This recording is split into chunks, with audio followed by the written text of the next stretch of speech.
But violent crimes in Dickinson, Texas are rare, so they assume Jennifer has run away.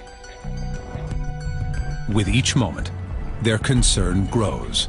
Even if she had run away being at 8 years old, you know, she could be lost in one of these fields or could have been picked up as she was running away or something of that nature. So the first thing we wanted to do was go ahead and start searching the surrounding area.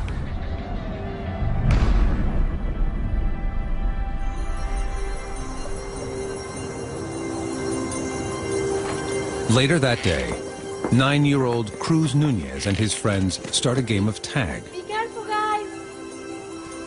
In the overgrown field behind his house.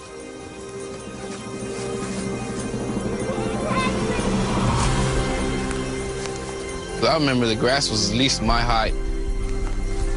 The game barely begins before one of Cruz's playmates yells for him to come out of hiding. But she was like, just go down the trail a little bit.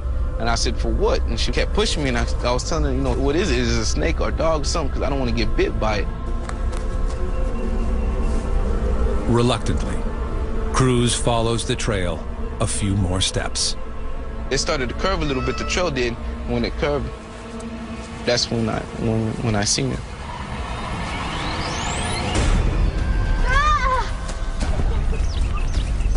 A little girl is lying in the grass, and she appears to be dead. She was, you know, completely nude, and I just seen a bunch of blood, and it really bothered me. I never, you know, I was little to see something like that. What is it? Cruz and his friends race back to his home. You know, I was such in a hurry, I missed the front step, and I fell inside the living room. And my mom and dad and everybody jumped up, and they were asking me what's going on, what's wrong with me. I told them that there was somebody out here in the field, you know, somebody was hurt, so they came running out here. That's when we called 911. Police and rescue personnel rush to the scene. Dispatch, I've got a white female juvenile with a throat wound. They immediately know the girl must be 8-year-old Jennifer Schuett. Come on. And she's barely clinging to life. Stay with me. I haven't seen a crime like it before in my years in law enforcement. It's just, it's undescribable.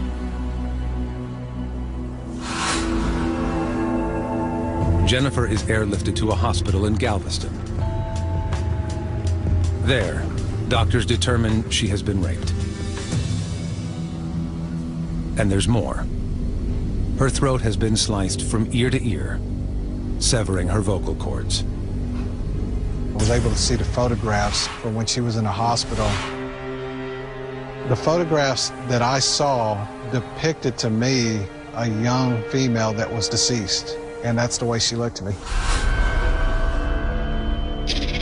Doctors labor to save Jennifer's life. We just got her out of surgery. We're not sure if she's going to be okay yet, but we're... They deliver the devastating news to her family that if she lives, she may never talk again.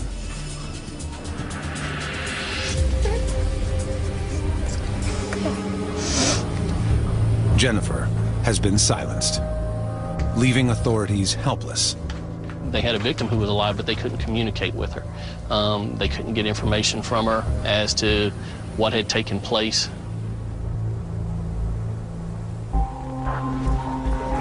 Fear grips the entire hospital staff, including Sharon McBride, a registered nurse who has a daughter Jennifer's age.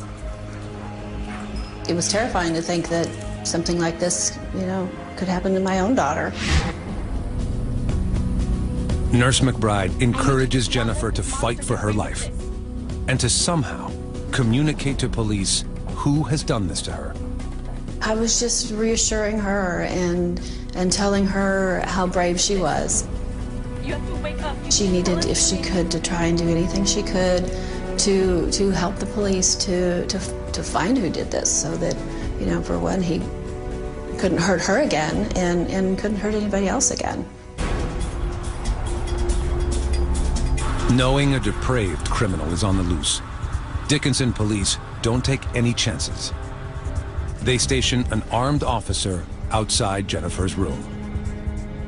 Nobody went in that room that didn't have any business going into that room that wasn't a staff member that we knew. This man was determined to finish the job. We had to protect her from that. We did not know what we were up against.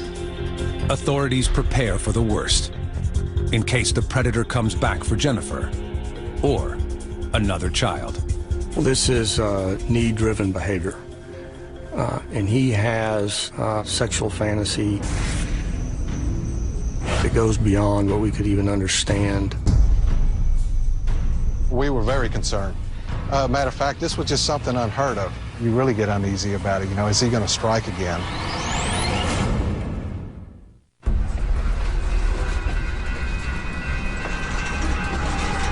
August 11th, 1990. In a Galveston hospital, 8-year-old Jennifer Schuett is fighting for her life after being found in an overgrown field, naked, sexually assaulted, and with her throat slit. Jennifer's parents have been told that if she survives, she may never talk again. Without Jennifer's voice, it will be almost impossible for investigators to track down her predator. And Dickinson, Texas police are desperate to find him. There's always a clue. There's going to be something there, you just have to find it. And that's the hard part. Investigators scour the site where Jennifer was found. Using an ultraviolet light, evidence technician John Pruitt discovers microscopic cotton fibers just feet from where the tiny victim was left. My thought process at that time was, did this individual cut his own clothing off? Was he so focused on hurting this child that he cut his own clothing off? So those fibers were going to be important at one point if we could ever find something to match them to. Police extend their search for evidence and find Jennifer's pink pajama top and cotton underwear 2 blocks away. Dispatch, I need a forensics unit at the intersection of Holmes and Unicorn. I've got some evidence to be collected. Wrapped around her clothes, a man's light blue t-shirt and a pair of men's underwear.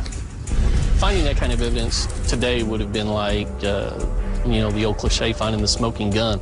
It would have been the golden egg of the case. But at this time, DNA technology is in its infancy. Back in 1990, a lot of people had never heard of DNA.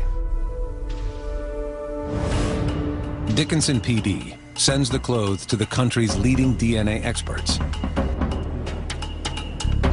The FBI lab in Quantico, Virginia.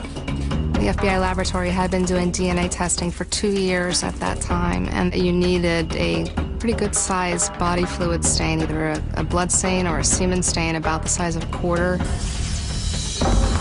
As investigators wait for results, they work feverishly to establish any lead they can. We couldn't rule out anything. There was nothing you could rule out at that time.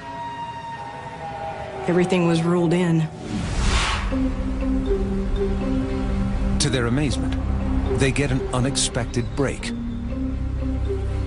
Thanks to the care of nurse Sharon McBride, Jennifer's condition improves.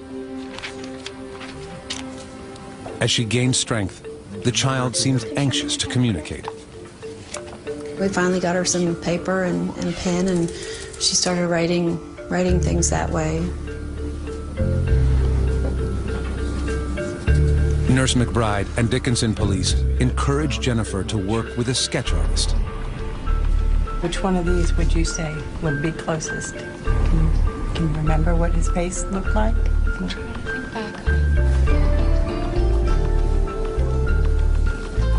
These ones here? She identifies her attacker as a white male in his 20s or 30s with short dark hair and a thick mustache. Should have circled whatever color shirt he had on. She describes his clothing as well as the Buick automobile he was driving.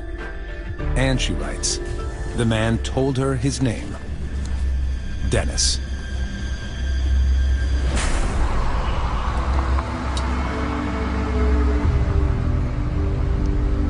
Police release the sketches to the media in the hopes someone will recognize Jennifer's attacker or the car. Leads pour in, but go nowhere. it gets frustrating because you think that, oh wow, here we go, we've got a break in this case, and unfortunately we hit dead ends every time. But what happens next She's gonna be okay. surprises everyone. Doctor! She just made a noise. Despite the dire prediction of her doctors, Jennifer begins to speak. I think everybody was in tears when she talked. It was a miracle. It was. Well, we were in the car. Jennifer begins telling police everything that she experienced, and the details are excruciating.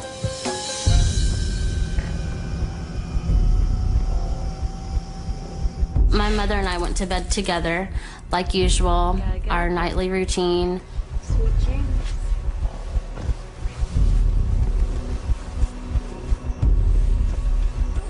And then in my sleep, I was itching my mosquito bites and kicking her. So she just asked me to please go and sleep in my own room that night. I went in there and I got out books in my piggy bank and fell asleep with my light on in my room, in my bed.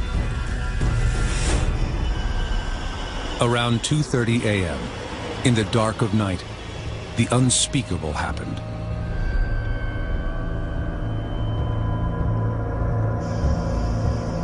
An unidentified man snuck through the first-floor window of Jennifer's apartment. The next thing I remember is feeling almost like I was in a dream, feeling like someone was running with me. And I opened my eyes, and this man that I did not know had me in his arms. I did try to scream, but he covered my nose and mouth immediately. The man placed Jennifer in his car and drove away. Fine. In the car, her attacker tried to convince her he was a member of law enforcement. I'm just kidding. A claim she believed. I'm an undercover cop, so just relax, don't be scared. I was 8 years old. You're taught to trust police and that police officers are good. The man traveled several miles through residential areas, even passing her grandparents' house. I saw their vehicles were there, and I told him that he could drop me off and leave me there. And he said, no, nobody's home, and kept driving. He eventually stopped at the local elementary school that Jennifer attended. I remember him offering me candy. I didn't take it, of course, because, again, in school I was taught, not to take candy from strangers. The man then drove the child to an overgrown field just down the street. When we got to the field, he told me that his gun was in the back seat. So I leaned over to look into the back, and he immediately ripped my panties off of me and started to rape me in the front seat of the vehicle.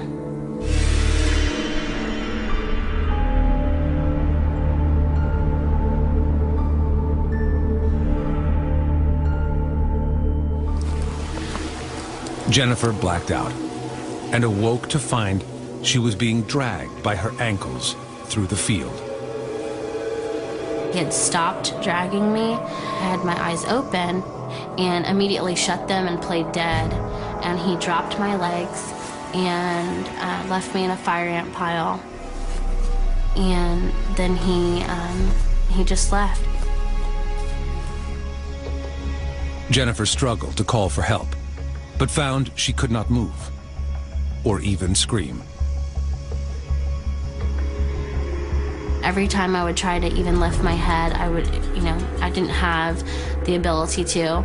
I still didn't know that my throat had been cut. And I somehow got the strength to just kind of throw my hand on my neck. And when I did that, I could feel that it was open. I immediately just started praying for all my family and everything. I was very at peace. I don't remember feeling scared at that point. I just knew that I was going to die. But Jennifer has beaten the odds by surviving and regaining her voice. She undergoes months of extensive rehabilitation and wears a breathing tube in her throat for most of her third grade year.